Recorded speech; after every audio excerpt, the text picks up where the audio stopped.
എല്ലാവർക്കും exam winner Malayalam ക്ലാസ്സിലേക്ക് സ്വാഗതം. It's me Jobin. അപ്പോൾ 5ാം ക്ലാസ്സിലെ മുത്തുമണികളെ, നിങ്ങൾ പാഠപുസ്തകത്തിൽ ക്രിസ്മസ് എക്സാമിന് ചോദിക്കാൻ സാധ്യതയുള്ള യാത്രയുടെ സവിശേഷത വ്യക്തമാക്കുന്ന ഒരു മനോഹരമായ പാഠഭാഗമുണ്ടല്ലോ. ഏതാണ് മക്കളെ? കെ തായാട്ട് എഴുതിയ ഉയരങ്ങളിലേക്കൊരു യാത്ര. ഈ ഒരു ക്ലാസ് കൊണ്ട് നമ്മളൊരു കഥ സെറ്റാക്കാൻ പോവുകയാണ്. ഉയരങ്ങളിലേക്കുള്ള യാത്ര. മക്കളെ, ഉയരങ്ങളിലേക്കുള്ള യാത്ര എന്ന് പറഞ്ഞാൽ ഈ പേരച്ചൂട്ടിൽ ഇങ്ങനെ പറന്ന് പോകുന്നതാണോ? അല്ല. ഉയരങ്ങളിലേക്കുള്ള യാത്ര എന്ന് പറയുമ്പോൾ നമുക്കറിയാം അതൊരു മല കയറുന്നതായിരിക്കും അല്ലേ? നിങ്ങൾ എത്ര പേര് വയനാട് ചുരം കയറിയിട്ടുണ്ട്? താമരശ്ശേരി ചുരം കയറി വയനാടേക്ക് വന്ന എത്ര പേരുണ്ട് അല്ലേ? നിങ്ങൾ എത്ര പേര് നമ്മുടെ ഈ പാലക്കാട് ചുരം കയറിയിട്ടുണ്ട്? എത്ര പേര് കണ്ണൂരേക്കുള്ള ചുരം കയറിയിട്ടുണ്ട്? ഈ ചുരം കയറുമ്പോൾ നമ്മൾ അനുഭവിക്കുന്ന ഒരുപാട് അനുഭൂതികളുണ്ട്. ഈ ബസ് ഇങ്ങനെ പോകുമ്പോൾ ബസ് ഈ കൊക്കയിലേക്ക് വീഴുമോ അല്ലേ? വലിയ അഗാധമായ ആ ഒരു കൊക്കയിലേക്ക് വീഴുമോ? അല്ലെങ്കിൽ ബസ് മറിഞ്ഞു പോകുമോ? പിന്നെന്താണ് സുന്ദരമായ കാഴ്ചകൾ, അതൊക്കെ നമ്മുടെ മനസ്സിലേക്ക് വരും. ബസ് ആക്സിഡൻ്റ് ആവുമോ എന്നൊരു പേടി മനസ്സിലേക്ക് വരും. ഇങ്ങനെ ബസ് ഇങ്ങനെ വളഞ്ഞു പോവുകയാണല്ലേ. അപ്പോൾ ഈ ബസ് താഴേക്ക് ഇങ്ങനെ വീഴുമോ? താഴെ അഗാധമായ കൊക്കയാണ്, വലിയ ആഴമാണ്, അവിടേക്ക് ബസ് വീഴുമോ? പിന്നെ നല്ല മഞ്ഞ് കാണാൻ പറ്റും. ഇത്തരത്തിൽ പ്രകൃതി സുന്ദരമായ എന്നാൽ കുറച്ച് പേടിപ്പെടുത്തുന്ന കുറച്ച് അനുഭൂതികളൊക്കെ തരുന്ന യാത്രകളുണ്ട്, സാഹസികമായ യാത്ര. അത്തരത്തിൽ കെ തായാട്ടിൻ്റെ ഉയരങ്ങളിലേക്കുള്ള ഒരു യാത്ര, ഉയരങ്ങളിലേക്കുള്ളൊരു യാത്ര എന്ന് പറയുന്ന ഈ കഥയിൽ ഒരു അച്ഛൻ നടത്തുന്ന യാത്രയാണ്. ആ അച്ഛൻ തൻ്റെ യാത്രാ അനുഭവം തൻ്റെ മകനോട് പങ്കുവയ്ക്കുകയാണ്. ഉയരങ്ങളിലേക്കൊരു യാത്ര എന്ന് പറയുന്ന ഒരു കഥയിൽ. ഇത് കഥയാണോ ചോദിച്ചാൽ കഥ തന്നെയാണ്, പക്ഷെ ഒരു സഞ്ചാര സാഹിത്യ കൃതി കൂടിയാണല്ലേ. തൻ്റെ അച്ഛൻ്റെ യാത്രാനുഭവമാണ്, ഒരു യാത്രാ വിവരണമാണ് ഈ ഒരു പാഠഭാഗത്തിൽ വ്യക്തമാക്കുന്നത്. കെ തായാട്ടിൻ്റെ ഉയരങ്ങളിലേക്കൊരു യാത്ര എന്ന് പറയുന്ന ഈ കഥയിൽ വ്യക്തമാക്കുന്നത്. ഇപ്പോൾ സെറ്റാണോ? നമ്മൾ ഈ ക്ലാസ്സിൽ ഒരു കഥയൊന്ന് സെറ്റാക്കാൻ പോവുകയാണ്. ഇപ്പോൾ തുടങ്ങിയാലോ? ഉയരങ്ങളിലേക്കൊരു യാത്ര. അപ്പോൾ മക്കളെ, ഈ കഥാഭാഗം പഠിക്കുമ്പോൾ ഒരു പിതാവ് കൊടൈക്കനാലിലേക്ക് യാത്ര പോവുകയാണ്. പഴനി വഴി കൊടൈക്കനാലിലേക്ക് ഒരു യാത്ര പോവുകയാണ് അല്ലെ? നമ്മുടെ മഞ്ഞുമൽ ബോയ്സിലടാ, ആ മഞ്ഞുമൽ ബോയ്സിലെ ഒരു യാത്ര പോകുന്നില്ലേ കൊടൈക്കനാലിലേക്ക്? അതേപോലെ ഈ പിതാവും ഒരു യാത്ര പോവുകയാണ്. ഇത് പിതാവ് ഒരു ബസ്സിലാണ് യാത്ര പോകുന്നത്. ആ ഒരു യാത്രാ വിവരണം അല്ലേ? കണ്ടു മലനിര, കണ്ടു താഴ്വര, മാമരം കണ്ടേ, ആ പാട്ട് കേട്ട് അതേപോലെ ഓരോ കാഴ്ചകൾ കണ്ടു പോവുകയാണ് ആര്? നമ്മുടെ പിതാവ്. ആ പിതാവിൻ്റെ കാഴ്ചാനുഭവത്തെയാണ് ഈ പാഠഭാഗത്തിൽ വ്യക്തമാക്കുന്നത്. നമുക്ക് തുടങ്ങാം. പ്രിയമുള്ള മകനെ എന്ന് വിളിച്ചുകൊണ്ടാണ് പാഠഭാഗം ആരംഭിക്കുന്നത്, അല്ലെങ്കിൽ തൻ്റെ കത്ത് ആരംഭിക്കുന്നത്? ഈ പിതാവ് ആരംഭിക്കുന്നത് പ്രിയമുള്ള മകനെ എന്നാണ് പിതാവ് ആദ്യം തന്നെ വിളിക്കുന്നത്. ഞാൻ യാത്ര അവസാനിപ്പിച്ച് ഇവിടെ എത്തിയിരിക്കുകയാണ്. അപ്പോൾ പിതാവ് എവിടെയോ എത്തി. ആ എത്തിയതിൻ്റെ യാത്രാനുഭവം പിതാവ് കത്തിലൂടെ തന്നെ മകനെ പങ്കുവയ്ക്കുകയാണ്. സമുദ്രനിരപ്പിൽ നിന്നും 7000ഓളം അടി ഉയരത്തിലുള്ള കൊടൈക്കനാലിൽ. അപ്പോൾ പിതാവ് എവിടെ എത്തി മക്കളെ? കൊടൈക്കനാലിൽ. എങ്ങനെയാണ്? സമുദ്രനിരപ്പിൽ നിന്നും 7000ഓളം അടി ഉയരത്തിലുള്ള കൊടൈക്കനാലിലാണ് ആരെത്തിയിരിക്കുന്നത്? പിതാവ് എത്തിയിരിക്കുന്നത്. ഇപ്പോൾ 7000ഓളം അടി ഉയരത്തിലുള്ള സമുദ്രനിരപ്പിൽ നിന്നും, കടലിൽ നിന്നും 7000ഓളം അടി ഉയരത്തിലാണ് ആരിപ്പോൾ ഉള്ളത്? ഈ പിതാവ് ഉള്ളത്. ഇപ്പോൾ കൊടൈക്കനാലിൽ എത്തിയ പിതാവ് തൻ്റെ മകന് കത്തയച്ച് പറഞ്ഞു കൊടുക്കുകയാണ്, ബോധ്യപ്പെടുത്തുകയാണ്, പ്രിയപ്പെട്ട മകനെ, ഞാനിതാ കൊടൈക്കനാലിൽ എത്തിയിരിക്കുന്നു എന്ന്. കയറിപ്പോന്നത് പഴനിയിൽ നിന്ന്. അപ്പോൾ പഴനിയിൽ നിന്നാണ് ഞാൻ വന്നത്. പഴനിയിലെത്തിയത് മധുരയിൽ നിന്നും. അപ്പോൾ പഴനിയിൽ എങ്ങനെ എത്തിയത്? മധുരയിൽ നിന്നും. അപ്പോൾ പിതാവ് ഒരുപാട് യാത്ര ചെയ്തു. ആദ്യം പിതാവ് എവിടെ എത്തി മക്കളെ? മധുരയിലെത്തി അല്ലേ? മധുരയ്ക്ക് പോകാതടി അന്ത മല്ലിപ്പൂ കണ്ണവൈപ്പോ, തഞ്ചാവൂർ പോകാതടി, ആ പാട്ട് കേട്ട് അതേപോലെ പിതാവ് എവിടെ എത്തി? മധുരയിലാണ് ആദ്യം എത്തിയത്. ഈ മധുരയിൽ നിന്നും പഴനിയിലേക്ക് പിതാവ് ബസ് കയറി. അങ്ങനെ ഈ പഴനിയിൽ നിന്നും എവിടേക്ക് എത്തി പിതാവ്? കൊടൈക്കനാലിലേക്ക് യാത്ര പോയി. അപ്പോൾ തമിഴ്നാട് വഴിയുള്ള യാത്രയാണ്. ഈ മധുരയും പഴനിയും കൊടൈക്കനാലും എവിടുത്തെ സ്ഥലങ്ങളാണ്? തമിഴ്നാട് എന്ന് പറയുന്ന സംസ്ഥാനത്തെ സ്ഥലങ്ങളാണ്. അതീവ മലനിരകളാൽ സമ്പുഷ്ടമായ മഞ്ഞുള്ള തണുപ്പുള്ള സ്ഥലങ്ങളാണ് ഇവയൊക്കെ. പിതാവ് മധുരയിൽ യാത്ര പോയി. പഴനിയിലെത്തി. പിന്നീട് ഇപ്പോൾ കൊടൈക്കനാലിലേക്ക് യാത്ര പോവുകയാണ്. ആ യാത്രാനുഭവം ഇവിടെ വ്യക്തമാക്കുകയുമാണ്. മനസ്സിലായില്ലേ? ഒരു പിതാവ് നടത്തിയ യാത്രാനുഭവമാണ് ഈ കഥയിൽ പറയുന്നത്. ഉയരങ്ങളിലേക്കുള്ള യാത്ര. പിതാവ് മല കയറുകയാണ്. ആദ്യം മധുരയിൽ പോയി, പിന്നീട് പഴനി പോയി, പിന്നീട് കൊടൈക്കനാൽ എന്ന് പറയുന്ന സ്ഥലത്തേക്ക് ആ മലകൾ കയറി, ഉയരങ്ങൾ കയറിയുള്ള ആ പേടിപ്പെടുത്തുന്ന സുന്ദരമായ ആ യാത്ര നടത്തുകയാണ് ആ പിതാവ്. പഴനിയിൽ നിന്ന് കൊടൈക്കനാലിലേക്കുള്ള യാത്ര ഉദ്വേഗജനമായിരുന്നു അല്ലേ? സാഹസികത നിറഞ്ഞായിരുന്നു. പഴനിയിൽ നിന്ന് കൊടൈക്കനാലിലേക്കുള്ള യാത്ര ഭയങ്കര സൂപ്പറായിരുന്നു. നല്ല പൊള്ളി യാത്ര, വൈബ് യാത്രയായിരുന്നു അല്ലേ? എത്ര കാഴ്ചകൾ കണ്ടു. മനോഹരമായ കാഴ്ച കണ്ടിട്ടാണ് പിതാവ് യാത്ര ചെയ്യുന്നത്. അടുക്കടുക്കായി മലകൾ അല്ലേ? മലകൾ ഇങ്ങനെ തിങ്ങി ഞെരുങ്ങി നിൽക്കുകയാണ്. ഒരുപാട് മലകൾ കണ്ടു പിതാവ്. പിന്നെയോ മലകളുടെ മടിത്തട്ടിലൂടെ ഒന്നിൽ നിന്ന് മറ്റൊന്നിലേക്ക് വളഞ്ഞു പൊളഞ്ഞ് ചുറ്റിക്കയറുന്ന മലമ്പാത അല്ലെ? മലമ്പാത ഇങ്ങനെ വളവില്ല പാതയുണ്ടാവും. വയനാട് ചുരം കയറിയവർക്കറിയാം. വളഞ്ഞു വളഞ്ഞു വളഞ്ഞു വളഞ്ഞു വളഞ്ഞു വളഞ്ഞു വളഞ്ഞില്ലേ ഒരുപാട് പാതകളുണ്ട്. ഈ വയനാട് ചുരം കയറിയവരുണ്ടോ? ഹെയർ പിന്ന് 1 ഉണ്ട്. 1ാം വളവ്, 2ാം വളവ്, 3ാം വളവ്, ഒരുപാട് വളവുകളുണ്ട്. അതേപോലെ മലമ്പാത, മലപ്രദേശത്തുള്ള ആ ഒരു പാത, റോഡ്, ഒരുപാട് വളവുകൾ നിറഞ്ഞ, കയറ്റങ്ങൾ നിറഞ്ഞ ആ മലയിലൂടെയുള്ള യാത്രയായിരുന്നു പ്രിയപ്പെട്ട മകനെ. ആ പഴനിയിൽ നിന്നും ഈ കൊടൈക്കനാലിലൊക്കെ യാത്രയെന്ന് ആ പിതാവ് പറയുകയാണ്. മലമ്പാതകൾക്ക് തൊട്ടു താഴെ ചെങ്കുത്തായ താഴ്വാരങ്ങളും കൊല്ലികളും. എന്നാൽ മലമ്പാതകൾക്ക് താഴെ എന്തുണ്ട്? ചെങ്കുത്തായ താഴ്വാരങ്ങളും കൊല്ലികൾ വെച്ചെന്താ? കൊക്ക. എൻ്റെ പ്രിയപ്പെട്ട മകനെ, നീ അറിയോ, ഞാൻ ഈ യാത്ര ഇങ്ങനെ ചെയ്യുമ്പോഴുണ്ടല്ലോ, ആ വലിയ ബസ്സിൽ ഞാൻ യാത്ര ചെയ്യുമ്പോൾ എന്ത് രസമായ യാത്ര. പക്ഷേ ഞാൻ പേടിച്ചു പോയിടാ. ഈ ഉയരം, ഈ മല ഇങ്ങനെ ബസ് ഇങ്ങനെ കയറി പോകുമ്പം ഞാൻ കാണുന്ന കാഴ്ചകൾ ഒരുപാട് കണ്ണിന് സൗന്ദര്യവും സന്തോഷവും തരുന്നതോടൊപ്പം തന്നെ പേടിയും തന്നു. കാരണം എന്താണ്? താഴേക്ക് നോക്കിയാൽ വലിയ കൊക്ക കാണാം, അഗാധമായ കൊല്ലികൾ, കൊക്ക, ആഴത്തിലുള്ള പ്രദേശം, പിന്നെ താഴ്വാരങ്ങൾ, വലിയ താഴ്വാരങ്ങൾ, മലകൾ കാണാം. അപ്പം അത്രയും ബ്യൂട്ടിഫുള്ളായ യാത്രയായിരുന്നു പ്രിയപ്പെട്ട മകനെ. വലിയ താഴ്വാരകളും വലിയ കൊക്കകളുമുള്ള ഒരു മനോഹരമായ യാത്രയായിരുന്നു എൻ്റെ കൊടൈക്കനാൽ യാത്രയെന്ന് പിതാവ് മകനോട് പറയുകയാണ്. ഇപ്പം എന്ത് ബ്യൂട്ടിഫുള്ളായ യാത്രയല്ലേ പിതാവ് നടത്തുന്നത്. പിന്നെയോ ബസ്സിലാണ് യാത്ര അല്ലേ? എവിടെയാണ് യാത്ര? ബസ്സിലൂടെ ഇങ്ങനെ യാത്ര പോവുകയാണ് പിതാവ്. ഇത് കണ്ടോ, ബസ്സിലെ പിതാവ് ഇങ്ങനെ ഇരിക്കുന്നത്. ആ കാഴ്ചയും കണ്ട് ഈ മലകളൊക്കെ ഇവിടെയുണ്ട്, വലിയ ചെങ്കുത്തായ കൊല്ലികൾ ഇവിടെയുണ്ട്, മേഘപടലങ്ങളുണ്ട്, മഞ്ഞുണ്ട്. പിതാവ് ഇങ്ങനെ ജാക്കറ്റൊക്കെ ഇട്ട് തണുത്ത് വറുത്ത് ഇരിക്കുകയാണ്. ആ ഒരു യാത്രയിൽ പറയുകയാണ്, ബസ്സിലാണ് എൻ്റെ യാത്ര. ഈ മലമുകളിലേക്ക് തീവണ്ടിയില്ല. അല്ലെങ്കിൽ തീവണ്ടി ഉണ്ടാവോ? വയനാട്ടിലേക്ക് തീവണ്ടി ഉണ്ടോ? ഇല്ല. അവിടേക്ക് തീവണ്ടി, റെയിൽപാത വെക്കാൻ പറ്റില്ല, ഒരുപാട് മലകളാണ്. അപ്പം ബസ്സിലാണ് യാത്ര. ഈ മലമുകളിലേക്ക് തീവണ്ടി ഇല്ല.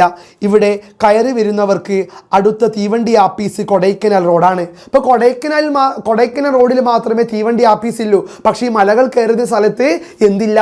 റെയിൽവേ സ്റ്റേഷനില്ല എന്ന് പറഞ്ഞു. അത്രമാത്രം പ്രകൃതി രമണീയമായ, കടലിൽ നിന്നും സമുദ്രനിരപ്പിൽ നിന്നും ഒരുപാട് ഉയരത്തിലേക്കുള്ള യാത്രയിലാണ് പിതാവ് ഉള്ളത്. അവിടെ നിന്നും 75 കിലോമീറ്റർ അകലെയാണ് ഞാനിപ്പോൾ എത്തിയിരിക്കുന്ന കൊടൈക്കനാൽ എന്ന സുഖവാസ കേന്ദ്രം അല്ലേ? 75 കിലോമീറ്റർ അകലെ, കൊടൈക്കനാൽ റോഡിൽ നിന്നും 75 കിലോമീറ്റർ അകലെയാണ്. എന്ന് വെച്ചെന്താണ് ഈ പിതാവ് ഇത് വലിയ മല വിചാരിച്ച മക്കളെ? വലിയ മല അല്ലേ? വലിയ മലയാണ്. ഇപ്പം ഈ പിതാവ് എന്താ ചെയ്യുന്നത്? ഈ മലയിലൂടെ ബസ്സിലൂടെ ഇങ്ങനെ യാത്ര പോവുകയാണ്. പിതാവ് ഇങ്ങനെ യാത്ര പോയി. ഇപ്പം ഇവിടെയൊക്കെ മേഘങ്ങളൊക്കെ ഉണ്ട് കേട്ടോ. പിതാവ് ഇങ്ങനെ യാത്ര പോയി വരികയാണ്. ഇപ്പം ഈ പ്രകൃതി രമണീയമായ സ്ഥലത്തുള്ള പിതാവിൻ്റെ യാത്രയാണ് ഈ കഥയിൽ കാണാൻ സാധിക്കുക. കൊടൈക്കനാൽ റോഡിൽ നിന്നും 75 കിലോമീറ്റർ ഇദ്ദേഹം ഇങ്ങനെ ഉയരങ്ങളിലേക്ക് ബസ് കയറിക്കൊണ്ടിരിക്കുകയാണ്. ആ ബസ് കയറുമ്പോൾ ഇദ്ദേഹം താഴെ നോക്കുന്നുണ്ട്. ഇപ്പോൾ വലിയ കൊക്കകൾ കാണുന്നു, വലിയ ആഴത്തിലുള്ള സ്ഥലങ്ങൾ കാണുന്നുണ്ട്, താഴ്വാരങ്ങൾ, നല്ല മലകളൊക്കെ കാണുന്നുണ്ട്. അപ്പോൾ പ്രകൃതി രമണീയമായ ആ സ്ഥലം ആസ്വദിച്ചുകൊണ്ടാണ് ആര് പോകുന്നത്? ഈ പിതാവ് പോകുന്നത്. ഞാനിപ്പോൾ കൊടൈക്കനാൽ എന്ന സുഖവാസ കേന്ദ്രത്തിൽ എത്തി പ്രിയപ്പെട്ട മകനെ എന്ന് പിതാവ് പറയുകയാണ്. ബസ് ചുരം കയറി തുടങ്ങി അല്ലെ? ബസ് ഇങ്ങനെ ചുരം കയറാണ്. ചുരം വെച്ചെന്താണ്? കയറ്റം അല്ലെ? ചുരം വെച്ചാൽ കയറ്റം. ബസ് ഇങ്ങനെ ചുരം കയറി തുടങ്ങി. ബസ് ഇങ്ങനെ ഇങ്ങനെ കയറി തുടങ്ങിയാണ്. ബസ് ആ ചുരം ഇങ്ങനെ കയറി തുടങ്ങട്ടോ മക്കളെ. അപ്പം അദ്ദേഹം ഒരുപാട് കാഴ്ചകൾ കാണുന്നുണ്ട്, മനോഹരമായ കാഴ്ച അല്ലേ. ഒന്നാം നാൾ ഉല്ലാസ യാത്ര പോയപ്പോൾ ഒരു കുഞ്ഞാറ്റ കിളിയെ ഞങ്ങൾ കണ്ടു. രണ്ടാം നാൾ ഉല്ലാസ യാത്ര പോയപ്പോൾ ഒരു ചെണ്ടുമല്ലി, രണ്ട് മുക്കുറ്റി, ഒരു കുഞ്ഞാറ്റ കിളിയെ ഞങ്ങൾ കണ്ടു. ആ പാട്ട് കേട്ടു. അതേപോലെ ഈ പിതാവ് ഒരുപാട് യാത്രകൾ കണ്ടിട്ട് ഈ പിതാവ് ഇങ്ങനെ ബസ് ഇങ്ങനെ കയറി പോവുകയാണ്, ചുരം കയറുകയാണ്. കൊടൈക്കനാലിലേക്കുള്ള ആ ചുരം, ആ കയറ്റം മലമ്പാത കയറുകയാണ്. ആ ഒരു ചുരം മലയിലൂടെ പിതാവ് യാത്ര പോവുകയാണ്. ഇരുഭാഗത്തും വളരുന്ന കാപ്പിച്ചെടികളും യൂക്കാലിപ്റ്റിസ് മരങ്ങളും അല്ലേ. വലിയ കാപ്പിത്തോട്ടങ്ങളുണ്ട്. എന്തൊക്കെയാണ് മക്കളെ? കാപ്പിത്തോട്ടങ്ങളുണ്ട്. കാണുന്ന കാഴ്ച. അപ്പോൾ ചോദ്യം വരും, പിതാവ് തൻ്റെ കൊടൈക്കനാൽ യാത്രയിൽ കണ്ട കാഴ്ചകൾ എന്തൊക്കെയായിരുന്നു? അപ്പോൾ എഴുതുക, വലിയ കാപ്പിത്തോട്ടങ്ങൾ, വലിയ മലകൾ, താഴ്വാരങ്ങൾ, കൊക്കകൾ, പിന്നെയോ യൂക്കാലിപ്റ്റിസ് മരങ്ങൾ. വലിയ മരാട്ടോ യൂക്കാലിപ്റ്റിസ് മരങ്ങൾ. ആ മരത്തിൻ്റെ മനോഹരമായ ദൃശ്യങ്ങൾ ആര് കാണുകയാണ്? ഈ പിതാവ് കാണുകയാണ്. ഇവയ്ക്കിടയിലൂടെ സ്ഫടികജലം ഒലിച്ചു താഴുന്ന നീർച്ചാലുകൾ. എന്തൊക്കെയാണ് മക്കളെ? ഇതിലൂടെ എന്തൊലിച്ചിറങ്ങുന്നുണ്ട്? നീർച്ചാലുകൾ. ഈ പിതാവ് ഈ ചുരത്തിലൂടെ ബസ് കയറുമ്പോൾ ഒരുപാട് കാഴ്ച കാണുന്നുണ്ട്. അതിലൊന്നാണ് ഏത്? ആ വലിയ മലകൾ, പിന്നെ കാപ്പിത്തോട്ടങ്ങൾ, യൂക്കാലിപ്റ്റിസ് മരങ്ങൾ. ഈ മരങ്ങൾക്കിടയിലൂടെ, മലകൾക്കിടയിലൂടെ സ്ഫടികം പോലെ ഷൈനിങ് ഉള്ള, നല്ല ഡയമണ്ട് പോലെയുള്ള വെള്ളം, നീർച്ചാലുകൾ, അരുവികൾ, തോടുകൾ ഇങ്ങനെ ഒഴുകി വരികയാണ്. ഹായ്, എന്ത് മനോഹരമായ സൂപ്പർ ദൃശ്യമാണ് ഈ പിതാവ് കാണുന്നത്. നിങ്ങൾക്ക് കൊതിയൊന്നുമില്ല മക്കളെ, പുന്നാര മക്കളെ, കുഞ്ഞുമക്കളെ? നിങ്ങൾക്ക് തോന്നില്ല യാത്ര പോകാൻ വേണ്ടി? ഇതേപോലെ സുന്ദരമായ യാത്ര നടത്താൻ വേണ്ടി നിങ്ങൾക്ക് കൊതിയാവുന്നില്ലേ? എനിക്ക് കൊതിയാവുന്നുണ്ട് ഈ പിതാവ് കണ്ട പോലെ മനോഹരമായ യാത്രയിലേക്ക് പോകാൻ. അതേപോലെ എൻ്റെ കുഞ്ഞുമക്കളും പഠിച്ച് വലുതാകുമ്പോൾ ഇതേപോലെ യാത്ര പോണേട്ടോ. നല്ല പ്രകൃതിയൊക്കെ കണ്ട് എൻജോയ് ചെയ്ത് പൊളി വൈബിൽ വേണം യാത്ര പോവാൻ. താഴെ മടക്കുമലകളുടെ വിള്ളലുകളിലൂടെ കാണുന്ന ഹരിതാഭമായ നെൽപ്പാടങ്ങൾ. ഇപ്പം താഴെ എന്ത് കാണുന്നുണ്ട്? നല്ല ഹരിതാഭമായ നെൽപ്പാടങ്ങൾ കാണുന്നുണ്ട്. വലിയ നെൽപ്പാടങ്ങൾ കാണുകയാണ് ഇവിടെ. പാടങ്ങൾക്കിടയിൽ പാവങ്ങൾ പാർക്കുന്ന കൂരകൾ. എന്നാൽ ഈ പാടങ്ങൾക്കിടയിലോ പാവങ്ങൾ എന്ത് ചെയ്യുന്നുണ്ട്? താമസിക്കുന്നുണ്ട്. പാവങ്ങളുടെ കൂരകൾ കാണുന്നുണ്ട്. ചെറിയ ചെറിയ കൂരകൾ ഈ ഒരു കാഴ്ചയിൽ കാണുന്നുണ്ട്. വിദൂര വീക്ഷണത്തിൽ കൂരിയാറ്റ കൂടുകൾ പോലെ, അല്ലെങ്കിൽ ചിതൽപുറ്റുകൾ പോലെ. അപ്പം അദ്ദേഹം ഇങ്ങനെ യാത്രയിലൂടെ പോവുകയാണ്. ആര്? നമ്മുടെ കെ.യു. നായർ ഇങ്ങനെ യാത്ര ചെയ്യുകയാണ്. അപ്പം അദ്ദേഹം ഒരുപാട് കാഴ്ചകൾ കാണുന്നുണ്ട്. ഒന്നെന്താണ്? ഈ പാവങ്ങൾ പാർക്കുന്ന, ഈ പാവപ്പെട്ടവർ താമസിക്കുന്ന ഒരുപാട് കൂരകളുണ്ട്, ചെറിയ കുടിലുകൾ കാണുന്നുണ്ട്. പിന്നെയോ കൂരിയാറ്റ കൂടുകൾ പോലെ, ചെറിയ കൂടുകൾ പോലെ ചെറിയ ചെറിയ വീടുകൾ കാണുന്നുണ്ട്. അല്ലെങ്കിൽ ചിതൽപുറ്റുകൾ പോലെ, ചിതൽപുറ്റില്ലേ, ഈ ചിതൽപുറ്റ് ചെറിയ പോലെ തന്നെ ഈ വലിയ മലകളിൽ നിന്നും അദ്ദേഹം താഴേക്ക് നോക്കുമ്പോൾ ഒരുപാട് വലിയ കൂരകൾ കാണുന്നുണ്ട്. ചെറിയ ചിതൽപുറ്റു പോലെയുള്ള കുടിലുകൾ ആര് കാണുന്നുണ്ട്? നമ്മുടെ ഈ പിതാവ് കാണുന്നുണ്ട്, ഈ അച്ഛൻ കാണുന്നുണ്ട്. അപ്പം അച്ഛൻ്റെ കാഴ്ചകളാട്ടോ ഇവിടെ പറയണേ. ഇഴഞ്ഞിഴഞ്ഞ് ഉയരം കയറുന്ന ബസ്സിനുള്ളിലിരുന്ന് വെളിയിലേക്ക് നോക്കിയപ്പോൾ ഞാൻ ഈ ഭൂമിയിൽ നിന്നും അകലുകയാണെന്ന് തോന്നി. അല്ല, എന്താ ഭാവന എന്ന് പറയുന്നത് നോക്ക് മക്കളെ. ഇഴഞ്ഞിഴഞ്ഞ് ഉയരം കയറുന്ന ബസ്സിനുള്ളിലിരുന്ന് വെളിയിലേക്ക് നോക്കിയപ്പോൾ ഞാൻ ഈ ഭൂമിയിൽ നിന്നും അകലുകയാണെന്ന് തോന്നി. ആകാശത്തേക്ക് ഉയരുകയാണെന്നും ഒരു വിമാനയാത്ര കണക്കല്ല. വിമാനം എങ്ങനെ പോവാ? ഇതുപോലെ ഉയരങ്ങളിലേക്ക് വിമാനം പോവുക. അതേപോലെ അച്ഛനും ഉയരങ്ങളിലേക്ക് ഇങ്ങനെ യാത്ര പോവുകയാണ്. ഈ മല ഇങ്ങനെ, ചുരം ഇങ്ങനെ അച്ഛൻ കയറി പോകുമ്പോൾ അച്ഛൻ ഒരുപാട് കാഴ്ചകൾ കാണുന്നു. ചെറിയ കുടിലുകൾ കാണുന്നു, വലിയ മരങ്ങൾ കാണുന്നു, കാപ്പിത്തോട്ടങ്ങൾ കാണുന്നു, അരുവികൾ കാണുന്നു, ഈ മേഘങ്ങൾ കാണുന്നു, മഞ്ഞ് കാണുന്നു. ഇതൊക്കെ അച്ഛൻ കാണുമ്പോൾ, ആസ്വദിക്കുമ്പോൾ ആ ബസ്സിനുള്ളിൽ നിന്നും പുറത്തേക്ക് നോക്കുമ്പോൾ അദ്ദേഹം ഭൂമിയിൽ നിന്നും അകലുകയാണെന്ന് തോന്നുന്നു. ഭൂമിയിൽ നിന്നും ഉയരങ്ങളിലേക്ക് പറക്കുന്ന പോലെ. അതാണ് തലക്കെട്ട് നോക്കണം, ഉയരങ്ങളിലേക്കുള്ള യാത്രയാണ്. പിതാവ് ഉയരങ്ങളിലേക്ക് ഇങ്ങനെ പറന്ന് പോകുന്ന പോലെ തോന്നി ഈ ബസ് യാത്രയിൽ. അതാണ് ഇവിടെ പറയണേ. ആ ഒരു പിതാവിൻ്റെ യാത്രയുടെ മനോഹാരിത ഇവിടെ പ്രകടമാക്കുകയാണ് മക്കളെ. ബസ്സിൽ കണ്ണാടി പലകയുള്ള ജനലിലരികെയാണ് ഞാൻ ഇരിക്കുന്നത്. ബസ്സിൻ്റെ സൈഡ് ഡോറിലാണ് ഇരിക്കുന്ന പിതാവ് ഇരിക്കുന്നത്. നമുക്കും അത് ഇഷ്ടമല്ലേ മക്കളെ? നമ്മൾ ബസ്സിൽ യാത്ര പോകുമ്പോൾ എവിടെ ഇരിക്കാൻ ഇഷ്ടം? നടുക്കാണോ? അല്ല, പിന്നെ എവിടെയാ? ആ ജനലിൻ്റെ സൈഡിൽ ഇങ്ങനെ ഇരുന്നിട്ട് ഹായ് ബ്യൂട്ടിഫുൾ സ്ഥലങ്ങൾ, ഹായ് ഇങ്ങനെ കാണാനല്ലേ നമ്മൾ ആഗ്രഹിക്കുക. അതെ, നമ്മൾ ആഗ്രഹിക്കുന്ന പോലെ തന്നെയാണ് പിതാവും ചെയ്തത്. പിതാവ് ബസ്സിൻ്റെ സൈഡ് ഭാഗത്ത് ഇരുന്നിട്ട് ഇങ്ങനെ യാത്രകൾ പോകുമ്പോൾ കാഴ്ചകൾ കാണാട്ടോ. പിന്നെയോ അതുകൊണ്ട് റോഡരികും താഴ്വാരങ്ങളും കൊല്ലികളും അനായാസമായി കാണാം. ഈ ബസ്സിൻ്റെ സൈഡ് ഡോറിൽ ഇരുന്നുകൊണ്ടാണ് റോഡരികും താഴ്വാരങ്ങളും കൊല്ലികളും, വലിയ കൊക്കകൾ, അനായാസമായി കാണാം. ഈ പിതാവ് പറയുന്നു, ഈ ബസ്സിൻ്റെ അരികിൽ സൈഡ് ഡോറിൽ അടുത്തിരുന്നുകൊണ്ടാണ്, ജനാലയ്ക്ക് അടുത്തുള്ള സീറ്റിലിരുന്നു കൊണ്ടാണ് ഈ റോഡുകളും താഴ്വാരങ്ങളും മലകളും കാപ്പിത്തോട്ടങ്ങളും യൂക്കാലിപ്റ്റസ് മരങ്ങളും മേഘങ്ങളും മഞ്ഞും താഴ്വാരങ്ങളും കൊല്ലികളും ഒക്കെ കാണാൻ പറ്റിയത്. അതുകൊണ്ട് തന്നെ യാത്ര മാക്സിമം ആരെ എൻജോയ് ചെയ്തു? ഈ പിതാവ് എൻജോയ് ചെയ്തു എന്ന് കാണാൻ സാധിക്കും. തുടക്കത്തിൽ സുന്ദരം എന്ന് തോന്നിയെങ്കിലും ഡ്രൈവറുടെ ശ്രദ്ധ നൂലിട പിഴച്ചാൽ പൊടി പോലും അവശേഷിക്കാത്ത അഗാധതയിൽ വീണ് ചാവേണ്ടി വരുമല്ലോ എന്നോർത്തപ്പോൾ മനസ്സ് ഗിടുകിടുത്തു. ഭയം എന്നെ നിശേഷം കീഴടക്കിയല്ലേ? ഈ പിതാവ് ചിന്തിക്കുകയാണ്, എൻ്റെ അമ്മേ, ഈ യാത്ര എന്ത് രസാ. പക്ഷേ ഈ പിതാവ് പേടിക്കാൻ മക്കളെ. കാരണം എന്താ? ഈ ബസ് യാത്രയിൽ ഈ ഡ്രൈവറെ ജസ്റ്റ് ഒന്ന് ഡ്രൈവറെ ശ്രദ്ധ ഒന്ന് മാറിയാൽ ഈ ബസ് എവിടേക്ക് പോകും? കൊക്കയിലേക്ക് പോകും, കൊല്ലിയിലേക്ക് പോകും. അങ്ങനെ ഈ ബസ്സിൽ ഈ പിതാവടക്കം എല്ലാവരും മരിച്ചു പോകും. ആ ഭയം ആർക്കുണ്ടായിരുന്നു? നമ്മുടെ ഈ ഒരു പിതാവിനുണ്ടായിരുന്നു. സാറിന് ആ ഭയം ഉണ്ട് കേട്ടോ. സാർ ഈ വയനാട് ചുരത്തിലൊക്കെ ബസ്സിൽ പോകുമ്പോൾ ഇങ്ങോട്ടൊന്ന് നോക്കിയാൽ വലിയ കൊക്കകൾ കാണാം, കൊല്ലികൾ കാണാം. അതിലേക്ക് ആ ബസ് വീണാൽ പൊടി പോലും കിട്ടൂല. പിന്നെ ജോബി സാറെ എല്ല് പോലും കിട്ടൂല, ബാക്കി ഉണ്ടാവില്ല. അതേ പേടി ആർക്കും വന്നു? ഈ പിതാവിനും വന്നു. പിതാവ് പറയാണ്, ഈ ബസ് യാത്രയിൽ താഴേക്കൊന്ന് നോക്കിയാൽ അവിടെ വലിയ അഗാധമായ ആഴത്തിലുള്ള കൊക്കകൾ കാണാം. അതിൽ വീണാൽ പൊടി പോലും കിട്ടൂല, മരിച്ചു പോകും. ആ ഭയവും ഇച്ചിരി ആർക്കുണ്ടായിരുന്നു? ആ പിതാവ് ആ പ്രകൃതി ആസ്വദിക്കുമ്പോൾ ആ പിതാവിൻ്റെ ഉള്ളിലുണ്ടായിരുന്നു എന്നാ പറയണേ. യാത്രക്കാരിൽ പലരും നേരം പോക്ക് പറയുകയും കുടുംബകാര്യം ചർച്ച ചെയ്യുകയുമാണ്. അല്ലെ, യാത്രക്കാരിൽ പലരും പല നേരം പോക്കും പറഞ്ഞു, പല കുടുംബകാര്യങ്ങൾ ചർച്ച ചെയ്യുക. നമുക്കറിയാം ബസ് യാത്ര എങ്ങനെയാണെന്ന്. നമ്മൾ ബസ്സിൽ യാത്ര ചെയ്യുമ്പോൾ പല കാര്യങ്ങൾ സംസാരിക്കും. ഓ, എന്തുണ്ട്, സുഖമാണോ, കുറേ ആയാലും കണ്ടിട്ട്, എങ്ങോട്ടായി യാത്ര, ആഹാ വീട്ടിൽ സുഖമായിരിക്കുന്നോ, അങ്ങനെ ഒരുപാട് ആൾക്കാർ സംസാരിക്കും അല്ലേ. ബസ്സിൻ്റെ യാത്രയിൽ ഒരുപാട് യാത്രക്കാരുണ്ട്, അവരൊക്കെ കുശലമൊക്കെ അന്വേഷിക്കുന്നുണ്ട്, ഒരുപാട് കാര്യം സംസാരിക്കുന്നുണ്ട്. അങ്ങനെ ബസ് യാത്ര ഇങ്ങനെ പോയിക്കൊണ്ടിരിക്കുകയാണ്. മലമുകളിലെ തോട്ടങ്ങളിൽ നിത്യവേലയ്ക്ക് പോകുന്ന കൂലിക്കാരാണ് അവർ. വാതോരാതെ സംസാരിക്കുകയും മുറുക്കി ചുവപ്പിച്ച തൊണ്ണുകൾ കാട്ടി കുളിരച്ചിരിക്കുകയും ചെയ്യുന്നു അല്ലേ. ഈ ബസ്സിൽ ആരൊക്കെയാണ് ഉള്ളത്? കാപ്പിത്തോട്ടങ്ങളിൽ ജോലി ചെയ്യുന്ന ജോലിക്കാർ. ഇപ്പം ഈ ബസ് ഇങ്ങനെ പോവുകയാണ്, അപ്പോൾ മുകളിൽ കാപ്പിത്തോട്ടങ്ങളുണ്ട്. ഈ കാപ്പിത്തോട്ടങ്ങളിൽ ജോലി ചെയ്യുന്ന ജോലിക്കാർ ഈ ബസ്സിലുണ്ട്. അവരിങ്ങനെ എന്തൊക്കെയോ വിശേഷങ്ങൾ സംസാരിക്കുന്നുണ്ട് ആ ബസ്സിൻ്റെ യാത്രയിൽ.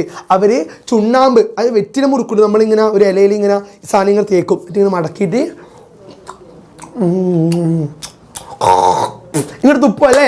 അതാണ് വെറ്റില മുറുക്കുക, ചുണ്ണാമ്പ് പറയാം. അപ്പം ആൾക്കാർ ചുണ്ണാമ്പൊക്കെ മുറിപ്പിച്ചിട്ട് ആ വായ ചുവന്നിട്ടുണ്ടാവും. ആ വായും വെച്ച് ഇങ്ങോട്ട് ചിരിക്കുക, എന്നിട്ട് വർത്തനൊക്കെ പറയാം. ഇതൊക്കെ ആര് ബസ്സിലിരുന്ന് കാണുകയും ആസ്വദിക്കുകയും ചെയ്യുന്നുണ്ട്? ഈ പിതാവ് കാണുകയും ആസ്വദിക്കുകയും ചെയ്യുന്നുണ്ട്. ആ അനുഭവമാണ് ഈ കത്തിൽ പറയണേ. അകലെയെങ്ങോ പാറക്കൂട്ടങ്ങൾക്കിടയിലൂടെ ഒഴുകിത്താഴുന്ന നീരൊഴുക്കിൻ്റെ മധുരമായ സംഗീതം. താഴെ എവിടുന്നോ വെള്ളം ഇങ്ങനെ കളകള കള കള കളകള കള ഇങ്ങനെ ഒഴുകുന്നുണ്ട്. നിങ്ങൾ ഈ പാട്ട് കേട്ടോ? കളകളം ഒഴുകുമൊരരുവിധ നിലകളിൽ ഒരു പുളകം, കളകളം ഒഴുകുമൊരരുവിധ നിലകളിൽ ഒരു പുളകം. നിങ്ങൾ പറയാൻ പറ്റുന്നുണ്ടോ മക്കളെ? കളകളം ഒഴുകുമൊരരുവിധ നിലകളിൽ ഒരു പുളകം എന്ന് പറയുന്ന പോലെ കളകളമായിട്ട് എന്ത് ഒഴുകുന്നുണ്ട്? ഈ അരുവി ഒഴുകുന്നുണ്ട്. ഈ ബസ്സിൻ്റെ യാത്രയിൽ നല്ല കളകള ശബ്ദം കേൾക്കുന്നുണ്ട്. അതെന്താ ശബ്ദം? ഈ അരുവി ഒഴുകുന്ന ശബ്ദവും ആര് കേൾക്കുന്നുണ്ട്? ഈ സംഗീത ശബ്ദവും ആര് കേൾക്കുന്നുണ്ട്? പിതാവ് കേൾക്കുന്നുണ്ട്. പിതാവിൻ്റെ അനുഭവമാണ്. ഈ മല ഇങ്ങനെ കയറിക്കൊണ്ടിരിക്കുമ്പോൾ പിതാവിൻ്റെ അനുഭവങ്ങളൊക്കെ ഇവിടെ പിതാവ് പറയുന്നുണ്ട്. എന്തൊക്കെ അനുഭവങ്ങളാണ്? ഈ കാപ്പിത്തോട്ടങ്ങൾ കണ്ടത്, യൂക്കാലിപ്റ്റസ് മരങ്ങൾ കണ്ടത്, വലിയ മലകൾ, താഴ്വാരങ്ങൾ, കൊക്കകൾ കണ്ടത്, പിന്നെ കൊക്കയിലേക്ക് ബസ് വീഴുമെന്ന പിതാവിൻ്റെ പേടി, ഈ ബസ്സിലിരുന്ന ആൾക്കാർ സംസാരിക്കുന്ന സംസാര രീതികൾ, ഇവർ ചുണ്ണാമ്പ് തിന്നിട്ട് വായി ചോന്ന് കിടക്കുന്നുണ്ട്. ആ കാഴ്ചകൾ എല്ലാം തന്നെ പിതാവ് ഇങ്ങനെ അനുഭവിച്ച് ഇങ്ങനെ കടന്നു പോവുകയാണ്. അത് മകനോട് കത്തിൽ പറയുകയും ചെയ്യുകയാണ് കേട്ടോ. അകലെയെങ്ങോ പാറക്കൂട്ടങ്ങൾക്കിടയിലൂടെ ഒഴുകി താഴുന്ന നീരൊഴുക്കിൻ്റെ മന്ത്രമധുരമായ സംഗീതം, വെള്ളത്തിൻ്റെ സംഗീതം. മരക്കൊമ്പുകളിൽ ചിലങ്ക കിലുക്കുന്ന കുഞ്ഞിളം പക്ഷികളുടെ കളഗാനം അല്ലേ. പക്ഷികൾ ഒച്ചയാക്കുന്നുണ്ട്. പക്ഷികളുടെ നല്ല മധുരമായ ശബ്ദം, പാട്ടുകളും കേൾക്കാം. മലയാണല്ലേ, ഇപ്പോൾ ഒരുപാട് പക്ഷികൾ ആ മലകളിലെ മരങ്ങളിൽ ഇരുന്ന് ഇങ്ങനെ പാട്ടും പാടുന്നുണ്ട്. ആ ശബ്ദവും കേൾക്കാൻ പറ്റും. ഇത് രണ്ടും മാത്രമാണ് ബസ്സിൻ്റെ ഇരമ്പലിനോടൊപ്പം ഉരസി ഒഴുകുന്ന വേറെ ശബ്ദങ്ങൾ. ഇപ്പോൾ ഈ രണ്ട് ശബ്ദങ്ങളും കേൾക്കാം. ഈ കിളികളുടെയും പിന്നെ സംഗീതത്തിൻ്റെ, ഈ വെള്ളത്തിൻ്റെ സംഗീത മധുരമായ ശബ്ദങ്ങളൊക്കെ ഇവിടെ കേൾക്കുന്നുണ്ടെന്നാണ് ഈ പിതാവ് കത്തിലൂടെ പറയുന്നത്. നേരം കഴിയും തോറും ചുരങ്ങളിൽ മഞ്ഞു വീണു തുടങ്ങി അല്ലേ. ചുരങ്ങളിൽ മഞ്ഞ് വീഴാൻ തുടങ്ങി. നേരം ഇതാ അവസാനിക്കാൻ പോവുകയാണ്, രാത്രി വരാൻ പോവുകയാണ് പ്രിയപ്പെട്ട മകനെ. ഇതാ കിടുകിടാ വിറക്കുന്നു, കിടിലം മഞ്ഞ്. ഈ പിതാവ് പറയാണ്, എന്ത് കിടിലം മഞ്ഞാണ്. ഈ പിതാവ് ഈ യാത്രയിൽ മഞ്ഞും ആസ്വദിക്കുന്നുണ്ട്. മഞ്ഞു വീഴാൻ തുടങ്ങിയ യാത്രയിൽ തണുപ്പിന് കനം വെച്ചു, തണുപ്പ് വരാൻ തുടങ്ങി.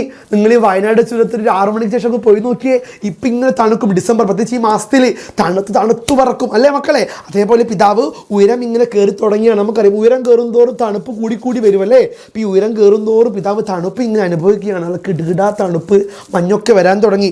പാടത്തെ നെല്ലോലകളിലും തൊടികളിലും ധനുമാസത്തിൽ പുകയൂതി എത്തുന്ന മൂടലാണല്ലോ മഞ്ഞിനെക്കുറിച്ചുള്ള നിന്റെ സങ്കല്പം.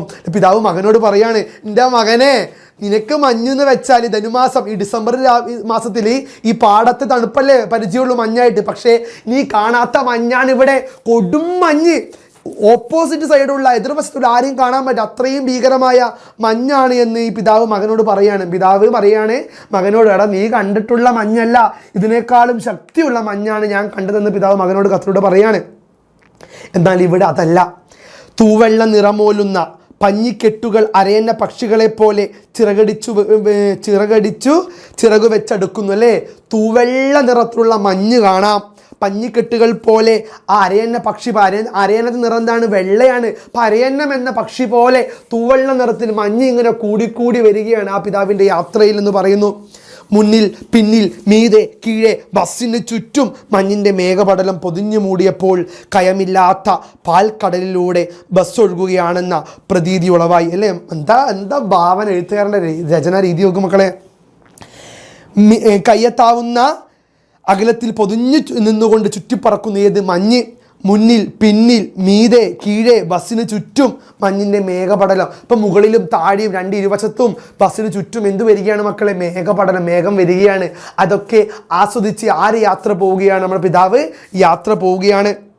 കയമില്ലാത്ത പാൽക്കടലിലൂടെ ബസ് ഒഴുകുകയാണെന്ന പ്രതീതി ഉളവായി. ഒരു പാൽക്കടൽ, ഒരു വെള്ളക്കടലിലൂടെ ഈ ബസ് ഇങ്ങനെ ഒഴുകുന്ന പോലെ പിതാവിന് തോന്നി. അത്രയും വെളുത്ത നിറത്തിൽ മഞ്ഞ് മൂടിക്കിടക്കുകയാണ് മക്കളെ. എവിടെ? ഈ ഒരു ചുരത്തിൽ. ഈ ചുരത്തിൽ മഞ്ഞ് മൂടിക്കിടക്കുമ്പോഴുള്ള ആ ഒരു അവസ്ഥ, ആ ഒരു ജീവിതത്തിൻ്റെ ചുറ്റുപാട്, ആ ഒരു മഞ്ഞിൻ്റെ ആ ഒരു തണുപ്പ് എല്ലാം തന്നെ ആര് ആസ്വദിക്കുകയാണ്? ഈ വരികളിലൂടെ പിതാവ് ആസ്വദിക്കുകയാണ്. ഏതോ സ്വപ്ന ലോകത്തിലൂടെ സഞ്ചരിക്കുകയാണെന്ന് തോന്നി. ഏതോ സ്വപ്ന ലോകത്തിലൂടെ പിതാവിന് സഞ്ചരിക്കുന്ന ഒരു തോന്നലുണ്ടായി. നിങ്ങൾ നോക്കും മക്കളെ, ഈ മഞ്ഞ് കാഴ്ച കാണുന്നുണ്ട്. വലിയ മേഘങ്ങൾ, വലിയ മഞ്ഞുകൾ കാണുന്നുണ്ട്, മരങ്ങൾ, പിന്നെ ചെറിയ കുടിലുകൾ, മലകൾ, ഇതൊക്കെ പ്രകൃതിയുടെ സുന്ദരമായ കാഴ്ചയാട്ടോ. അപ്പോൾ ഈ കാഴ്ചയൊക്കെ കണ്ട് പിതാവ് ഇങ്ങനെ യാത്ര പോവുകയാണ്. ഏതൊക്കെയാണ് കാഴ്ച എന്ന് പറയുന്നത്?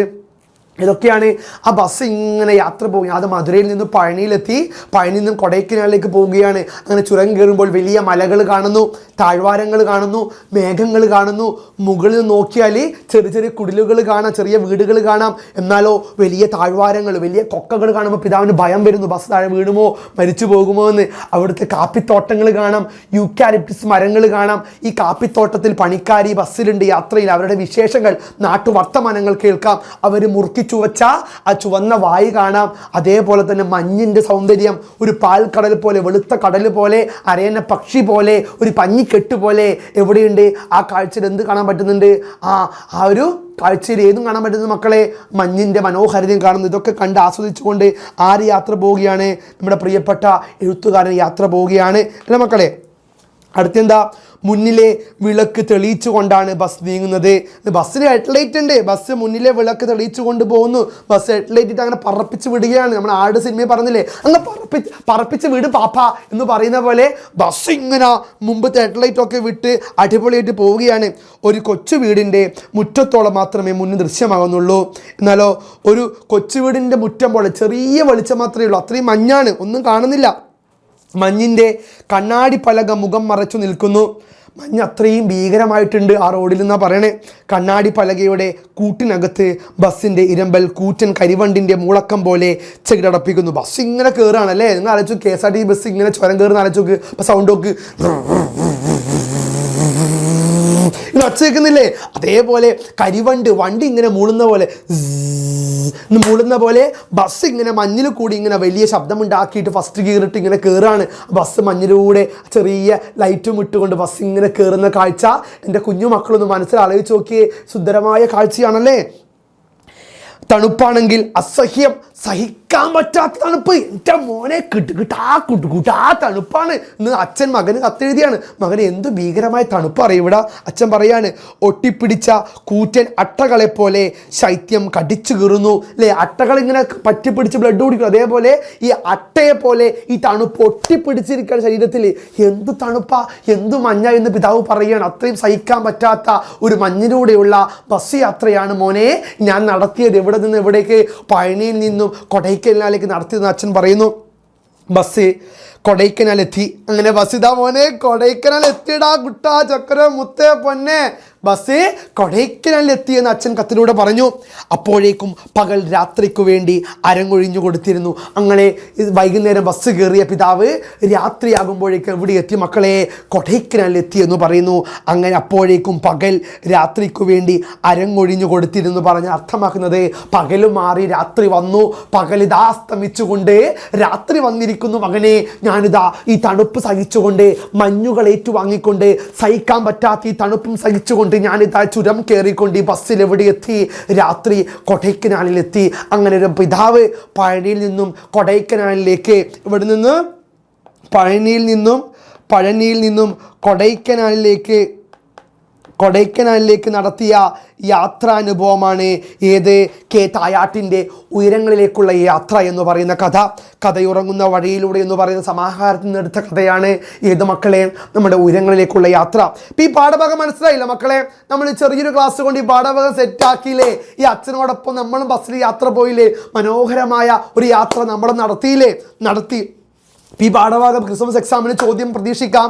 ചിലപ്പോൾ നിങ്ങൾ പ്രതീക്ഷിക്കുന്ന ചോദ്യം ഒന്ന് യാത്ര വിവരണമായിരിക്കാം. അപ്പോൾ നിങ്ങൾ കണ്ട സ്ഥലത്തെക്കുറിച്ച് എഴുതാൻ ചോദ്യം വരാം അല്ലേ? അതൊരു ചോദ്യമാണ് യാത്രാ വിവരണം. ഈ പാഠഭാഗം കൃത്യമായി മനസ്സിലായില്ലേ? ഇനി നമുക്കുള്ള ചോദ്യമാണ് യാത്രാ വിവരണം തയ്യാറാക്കാൻ ചിലപ്പോൾ ചോദ്യം വരാം. നിങ്ങൾ പോയ സ്ഥലത്തെക്കുറിച്ച് ഒരു വിവരണം തയ്യാറാക്കുക, ഒരു യാത്രാ വിവരണം. നിങ്ങൾ എവിടെയൊക്കെ പോയിട്ടുണ്ട്? ഊട്ടി പോയിനോ? കൊടൈക്കനാൽ പോയിട്ടുണ്ടോ? മൈസൂർ പോയിനോ? അല്ല വണ്ടർലേ പോയിട്ടുണ്ടോ? വിസ്മയ പാർക്കിൽ പോയിട്ടുണ്ടോ? എവിടെയെങ്കിലും നിങ്ങൾ പോയിട്ടുണ്ടോ? ആ പോയ സ്ഥലങ്ങളെ വെച്ച് ഒരു യാത്രാ വിവരണം ചോദിക്കാം. അപ്പം എൻ്റെ കുഞ്ഞുമക്കൾ മുത്തുമണികൾ എഴുതില്ലേ? യാത്രാ വിവരണം എഴുതില്ലടാ. ഇപ്പോൾ ചോദ്യം വരാം. അപ്പം നിങ്ങൾ എങ്ങനെയൊക്കെ എഴുതണം? ആ പോയ സ്ഥലത്തിൻ്റെ പേര്. ഇപ്പോൾ ഊട്ടിയിലേക്കുള്ള യാത്ര, അപ്പം ഊട്ടിയിലേക്കുള്ള യാത്ര തലക്കെട്ട് കൊടുക്കുക. എന്നിട്ട് ഊട്ടിയിലേക്ക് പോയപ്പോഴുള്ള നിങ്ങളുടെ അവസ്ഥ എഴുതുക. മനോഹരമായ സ്ഥലമായിരുന്നു, തണുപ്പുണ്ടായിരുന്നു, ബസ്സിലാണ് പോയത്, ഞാനും അച്ഛനും അമ്മയും ഏട്ടനും ചേച്ചി എല്ലാവരും ഉണ്ടായിരുന്നു, ഒരുപാട് കാഴ്ചകൾ കണ്ടു, കുരങ്ങന്മാരെ കണ്ടു, ബമ്മാച്ചി വാങ്ങി, പാവക്കുട്ടി വാങ്ങി, പിന്നെയോ ക്യാരറ്റ് തോട്ടങ്ങൾ, കാപ്പിത്തോട്ടങ്ങൾ, തേയിലത്തോട്ടങ്ങൾ എല്ലാം കണ്ടു, ചോക്ലേറ്റ് ഫാക്ടറി കണ്ടു, ചൂട് ചായ കുടിച്ചു, കാപ്പി കുടിച്ചു, മനോഹരമായ മലകൾ കണ്ടു, പുഴകൾ കണ്ടു എന്നൊക്കെ എഴുതി കൂടെ? അങ്ങനെ നിങ്ങൾ പോയ സ്ഥലത്ത് ഒരു യാത്രാ വിവരണം എഴുതാൻ ചോദ്യം വന്നാൽ തന്നെ മുത്തുമണികൾ എഴുതണം കേട്ടോ. പിന്നെന്താണ്? പ്രകൃതി ഭംഗി വർണ്ണിക്കാൻ ചോദ്യം വരും. ചിലപ്പോൾ നിങ്ങൾ കണ്ട സ്ഥലത്തെ പ്രകൃതി ഭംഗി ഒന്ന് വർണ്ണിക്കുക എന്ന് പറഞ്ഞാൽ നിങ്ങൾക്ക് എന്തൊക്കെ എഴുതാൻ പറ്റും? ഈ അച്ഛൻ ഒരുപാട് കാര്യങ്ങൾ പറയുന്നില്ലേ? മല കയറുമ്പോൾ യൂക്കാലിപ്റ്റസ് മരങ്ങൾ കാണുന്നു, താഴ്വാരങ്ങൾ കാണുന്നു, കുടിലുകൾ കാണുന്നു, മഞ്ഞ് കാണുന്നു, ഒരുപാട് താഴ്വാരങ്ങളും അരുവികളും കാണുന്നുണ്ട് പറയുന്നില്ല അച്ഛൻ? അതേപോലെ നിങ്ങൾക്ക് എഴുതിക്കൂടെ? പ്രകൃതി ഭംഗി വർണ്ണിക്കുക എന്ന് പറഞ്ഞാൽ നിങ്ങൾ കണ്ട ഏതെങ്കിലും സ്ഥലത്തെ പ്രകൃതി ഭംഗി വർണ്ണിക്കുക ചോദ്യം വന്നാൽ എഴുതണം കേട്ടോ. ഒരുപാട് മലകൾ കണ്ടു, പുഴകൾ കണ്ടു. ഈ പാട്ട് കേട്ടിനോ? അക്കാണും മാമലയൊന്നും നമ്മുടതല്ലൻ മകനെ, ഈ കാണും കയലും കരയും ആരുടെയുമല്ലൻ മകനെ, പുഴുപുലികൾ പക്കി പരുന്തുകൾ കടലാനകൾ കാട്ടുരുവങ്ങൾ പല കാല പല ദൈവങ്ങൾ പുലയാടികൾ നമ്മളുമൊപ്പം കലഹിച്ചു പൊറുക്കുന്നിവിടം ഭൂലോകം തിരുമകനെ, കലഹിച്ചു മരിക്കുന്നിവിടം ഇഹലോകം തൻ തിരുമകനെ. അല്ലെ? അക്കാണും മാമലും നമ്മുടെ സ്വന്തമല്ല, പക്ഷേ നമ്മളതൊക്കെ ഒന്ന് ആസ്വദിക്കണം. നിങ്ങൾക്ക് എഴുതിക്കൂടെ? പ്രകൃതി ഭംഗിയിൽ മലകൾ കണ്ടു, പുഴകൾ കണ്ടു, അരുവികളും തടാകങ്ങളും മഞ്ഞുപാളികളും മേഘക്കൂട്ടങ്ങളും വലിയ തടാകങ്ങളും ചെറിയ കുഞ്ഞു കുഞ്ഞു വീടുകളും കാപ്പിത്തോട്ടങ്ങളും തേയിലത്തോട്ടങ്ങളും ഒക്കെ കണ്ടു, ഒരുപാട് മൃഗങ്ങളെ കണ്ടു എന്നൊക്കെ പറഞ്ഞുകൊണ്ട് ഒരു യാത്രാ വിവരണം ചോദിക്കാം. അല്ലെങ്കിൽ നിങ്ങൾ കണ്ട പ്രകൃതി കാഴ്ചകളെ വർണ്ണിച്ചുകൊണ്ട് ഒരു പ്രകൃതി വർണ്ണന കുറിപ്പ് തയ്യാറാക്കാനും ചോദ്യം പ്രതീക്ഷിക്കാം. സെറ്റല്ല മക്കളെ? അപ്പോൾ ഈ ഒരു ക്ലാസ്സിൽ നമ്മൾ കെ തായാട്ട് എഴുതിയ ഉയരങ്ങളിലേക്കൊരു യാത്ര എന്ന് പറയുന്ന തൻ്റെ മകന് തൻ്റെ അച്ഛൻ അയച്ചൊരു കത്ത് നമ്മൾ പഠിച്ചു. ആ അച്ഛൻ ആദ്യം മധുരയിൽ നിന്നും പഴനിയിലേക്ക് യാത്ര പോയി. പഴനിയിൽ നിന്നും പിന്നെ എവിടേക്ക് പോവുകയാണ്? കൊടൈക്കനാലിലേക്ക് യാത്ര പോവുകയാണ്. അങ്ങനെ കൊടൈക്കനാലിലേക്ക് അദ്ദേഹം നടത്തുന്ന യാത്രയെക്കുറിച്ചാണ് ഈ പാഠഭാഗത്തിൽ അർത്ഥമാക്കുന്നത്. അദ്ദേഹം കണ്ട കാഴ്ചകൾ, തേയിലത്തോട്ടങ്ങൾ, കാപ്പിത്തോട്ടങ്ങൾ, വലിയ മലകൾ, അദ്ദേഹം പേടിച്ച് കണ്ട വലിയ കൊക്കകൾ, അതിലേക്ക് ബസ് വീഴുമെന്ന പേടി, ബസ്സിൻ്റെ സൗന്ദര്യം, പിന്നെന്താണ് കാപ്പി തൊഴിലാളികൾ, നാട്ടുവർത്തമാനങ്ങൾ, വിശേഷണങ്ങൾ, പിന്നെന്തൊക്കെ പറയുന്നുണ്ട് മക്കളെ, അവർ മുറുക്കി ചുവപ്പിച്ച ചുണ്ടിൻ്റെ ചോന്ന നിറം, അവരുടെ ചിരി, പിന്നെ ഒരുപാട് ചെറിയ കുടിലുകൾ കാണുന്നുണ്ട്. വെള്ളത്തിൻ്റെ കളകളം ഒഴുകുന്ന സംഗീത ശബ്ദം അദ്ദേഹം കേൾക്കുന്നുണ്ട്. അദ്ദേഹം ആ തണുപ്പിലൂടെ ബസ്സിൻ്റെ യാത്ര ഇങ്ങനെ പോവുകയാണ്. അങ്ങനെ അവസാനം പകലസ്തമിച്ച് രാത്രിയാകുമ്പോഴേക്കും അദ്ദേഹം എവിടെ എത്തുന്നു? കൊടൈക്കനാലിലെത്തുന്നു. അങ്ങനെ പിതാവ് കൊടൈക്കനാലിലേക്ക് നടത്തിയ യാത്രാനുഭവമാണ് നിങ്ങൾക്ക് പഠിക്കാനുള്ള കെ തായാട്ടിൻ്റെ ഉയരങ്ങളിലേക്കൊരു യാത്ര. സെറ്റല്ല മക്കളെ? പഠിച്ചില്ലേ? പിന്നെ എക്സാമിന് പാഠം ചോദിച്ചാൽ എൻ്റെ മക്കൾ അടിപൊളിയായിട്ട് സാർക്ക് മുന്തിരിങ്ങ, സാർക്ക് നാരങ്ങ പൊളിച്ചടിക്കുക കേട്ടോ. അപ്പം എല്ലാവർക്കും എക്സാമിലേക്ക് നല്ല മാർക്ക് കിട്ടട്ടെ എന്ന് ആശംസിക്കുന്നു. It's me Jobin from examiner. Bye bye.